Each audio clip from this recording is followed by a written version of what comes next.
Mike Hamilton here, Lithia Toyota, Redding, California.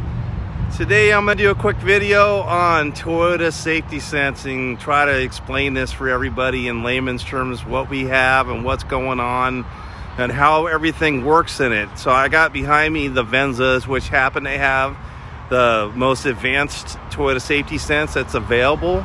So let me turn the camera around, we'll start explaining everything. Be right back. And I'm back. So behind this Toyota logo is a radar system. That radar system does a couple different things. It is for adaptive or radar pacing cruise control, which I'll go over when I'm inside. It also does smart stop. So if it sees vehicles in front of it that it feels it's going to collide with, it speeds up to 110 miles an hour. It's going to go into a brake mode and slow down by 30 miles an hour. It does the same thing for pedestrians and cyclists up to 50 miles an hour and will slow down by 30 miles an hour. And on top we have a camera system in here that works for the lane departure and lane trace, and also identifies like objects, again, like speed limits and stop signs and vehicles and pedestrians. It detects shapes and understands this stuff and uses that to tell the computer if it needs to stay in its lane, stop, or start braking. All these things are part of this feature here. So let me get inside and we'll start going over the controls and how everything works.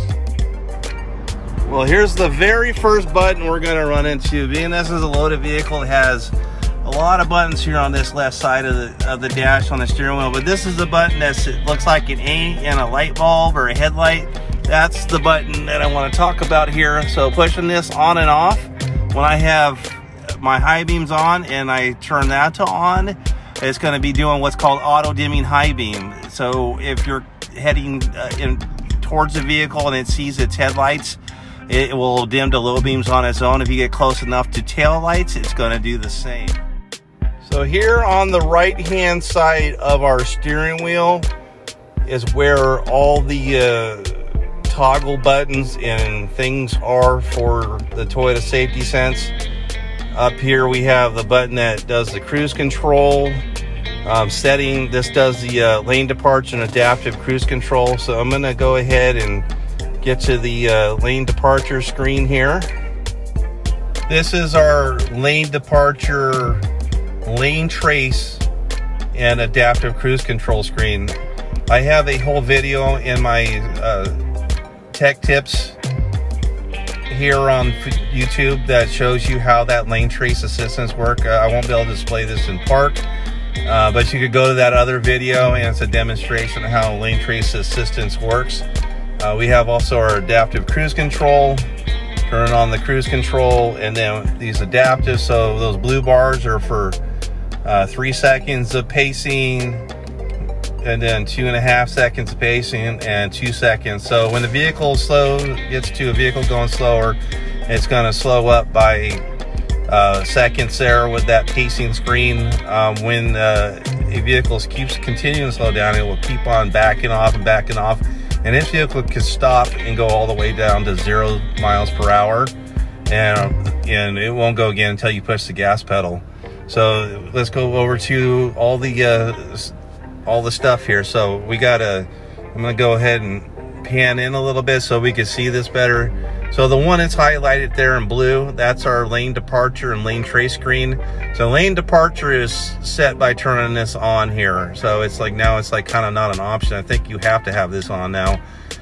You have also the lane trace that works only when you're in cruise control. So setting the lane departure, and then you turn on the adaptive cruise control, and then that activates the lane trace. As you can see in my other video, we have smart stop, forward direction here. So what that does is, again, as I explained on the outside from the radar systems and the camera systems, it's identifying objects like cars and people on bicycles. And once it senses, it feels like it's going to go in, have an issue there, it's going to start braking and slow this vehicle down by 30 miles an hour. Now, it's not to take over your driving, so if it brakes hard and you touch the brakes, you're back in control. You can steer it out of the way. It's not going to take over for you, but it is an optional button you can turn on and off. I don't know why anybody would want to turn it on and off.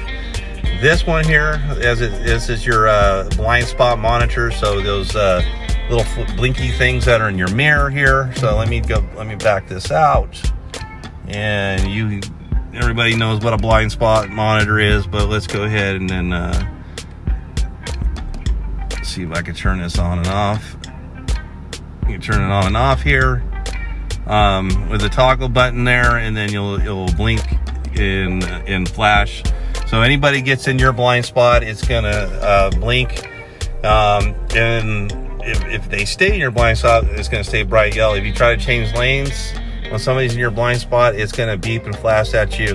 Matter of fact, if someone tries to steer into you with blind spots on, the car will start to steer out of its way to try to avoid it getting sideswiped. It also uses those same things when we're in rear cross traffic alert. So I'll go past that. Then we have parking sonar on. So this has front parking sonar, rear parking sonar. So it will beep if you get close to hitting on your corners of each vehicle forward and backwards. Then we have rear cross traffic alert. I'm going to try to demo that for you. It's pretty simple here. Like it sees people come in and cars come in and all those good things.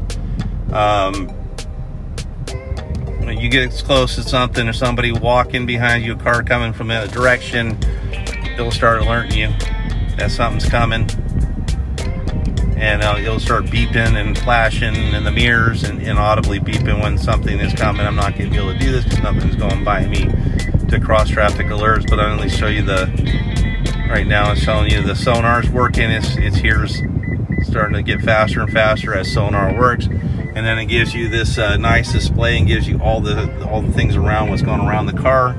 So that's a really nice feature for you. Then you have the smart stop in reverse. If I was to back up too quickly and the car feels I'm gonna hit something in reverse, it's going to go ahead and smart stop for me again.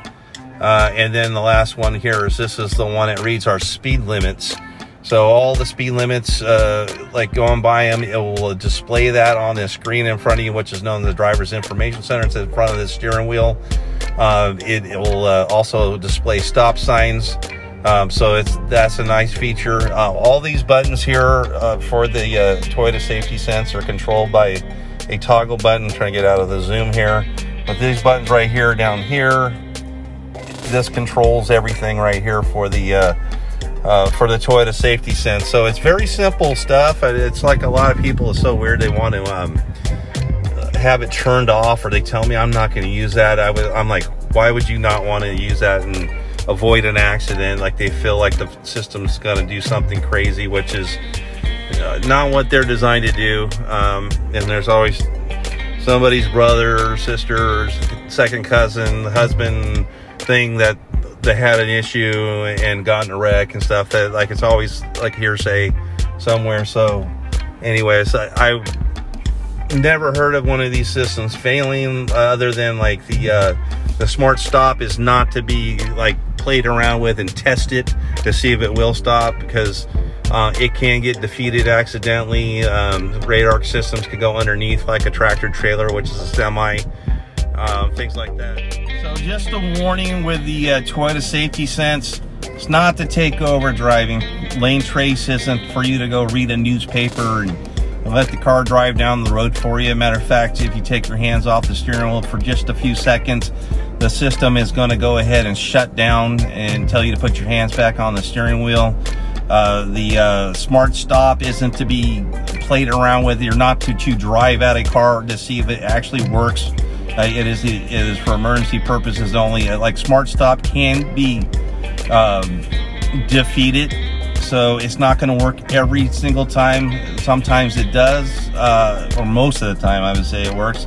Almost 100% of the time it works. But I did have one test drive where somebody cut in front of us in the last second, started setting on the brakes, and the adaptive cruise control wasn't slowing down. I told the customer to put her brake because the car wasn't going to slow down.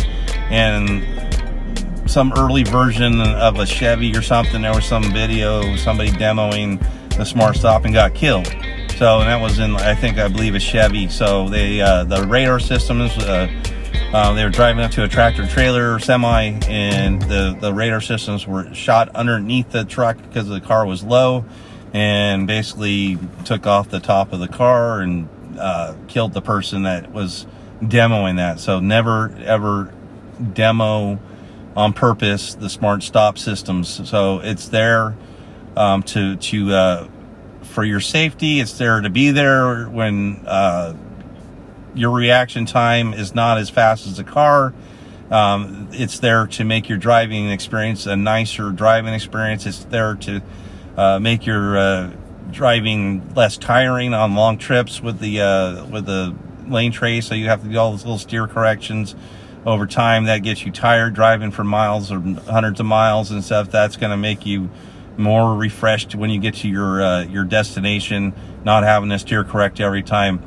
Anybody have any questions, leave them in the comments and I'll comment back. Thank you again for watching. I'm Mike Hamilton at Lithia Toyota. Have a great day.